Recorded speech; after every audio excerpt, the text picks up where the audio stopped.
একজন পরিচিত ভদ্রমহিলা কথায় কথায় জিজ্ঞেস করলেন, সৎসঙ্গীদের সম্পর্কে এই ভুল ধারণা অনেক অনেক অদীক্ষিত মানুষের মনেই ঢোকানো হয়েছে।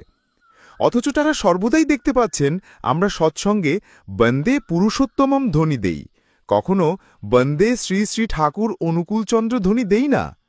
শ্রী শ্রী ঠাকুরই আমাদেরকে এইরূপ ধ্বনি দিতে অভ্যস্ত করেছেন। বন্দে পুরুষোত্তমম মানে আমরা পুরুষোত্তমের বন্দনা করি। মর্যাদা পুরুষ শ্রীরামচন্দ্র, পুরুষোত্তম শ্রীকৃষ্ণ থেকে শুরু করে পরমহংস শ্রী শ্রী রামকৃষ্ণদেব সহ শ্রী শ্রী ঠাকুরের পূর্ববর্তী সকল পুরুষোত্তমকেই আমরা বন্দনা করি। শ্রী শ্রী ঠাকুর স্পষ্ট ভাষায় আমাদের সতর্ক করেছেন, পূর্ববর্তীকে অধিকার করিয়াই পরবর্তীর আবির্ভাব।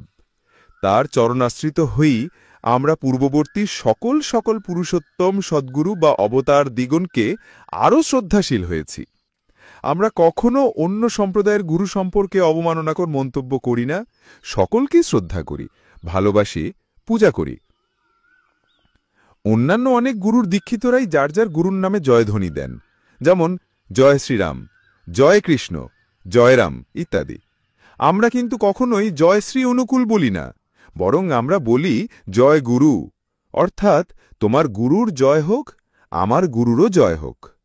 যিনি তোমার গুরু হন, তোমার আচরণ, চিন্তা, কর্ম, কথা, ব্যবহার যেন তাকে জয়যুক্ত করে, তেমনি আমার আচরণ, চিন্তা, কর্ম, কথা, ব্যবহার যেন আমার গুরু শ্রী শ্রী ঠাকুর অনুকূলচন্দ্রকেই জয়যুক্ত করে। তাই এই জয়গুরু সম্ভাষণ সকল সম্প্রদায়ের সকল মানুষের ক্ষেত্রেই ব্যবহারযোগ্য। হ্যাঁ, আমাদের পূজার আসনে বা উপাসনাস্থলে শুধু শ্রী শ্রী ঠাকুরের প্রতিকৃতির থাকে, সাথে আরও তিনজনের, যাদের প্রতি আমার ভক্তি ও ভালোবাসা শ্রী শ্রী ঠাকুরের প্রতি আরও কেন্দ্রায়িত করে তোলে। প্রশ্ন আসতেই পারে, অন্যান্য দেবদেবী ও পূর্ববর্তী অবতারগণের শ্রীরামচন্দ্র, শ্রীকৃষ্ণ আদির প্রতিকৃতি আসনে কেন রাখি না আমরা? তার কারণ আমরা ঋষির বাণী বিশ্বাস করি। গুরুর ব্রহ্মা, গুরুর বিষ্ণু, গুরুর দেব মহেশ্বর। গুরুর মধ্যেই ব্রহ্মা, বিষ্ণু, মহেশ্বর সহ সকল দেবদেবীর অস্তিত্ব বর্তমান। আমরা বিশ্বাস করি বর্তমান পুরুষোত্তমের মধ্যেই পূর্ববর্তী সকল পুরুষোত্তম তথা অবতারগণের প্রকাশ রয়েছে। যারা ইসকনের অনুসারী বা বৈষ্ণব মতাবলম্বী, তারা তাদের উপাসনাস্থলে শুধু ভগবান শ্রীকৃষ্ণের প্রতিকৃতি রাখেন, যদিও তারা সর্বদা মুখে হরে কৃষ্ণ হরে রাম বলেন, কিন্তু কখনো তাদের পূজার আসনে শ্রীরামচন্দ্রের প্রতিকৃতি রাখেন না, কারণ তারাও বিশ্বাস করেন শ্রীকৃষ্ণের মধ্যেই শ্রীরামচন্দ্রের প্রকাশ রয়েছে। তেমনি আমরাও বিশ্বাস করি শ্রী শ্রী ঠাকুরের মধ্যেই শ্রীকৃষ্ণের অস্তিত্ব বর্তমান।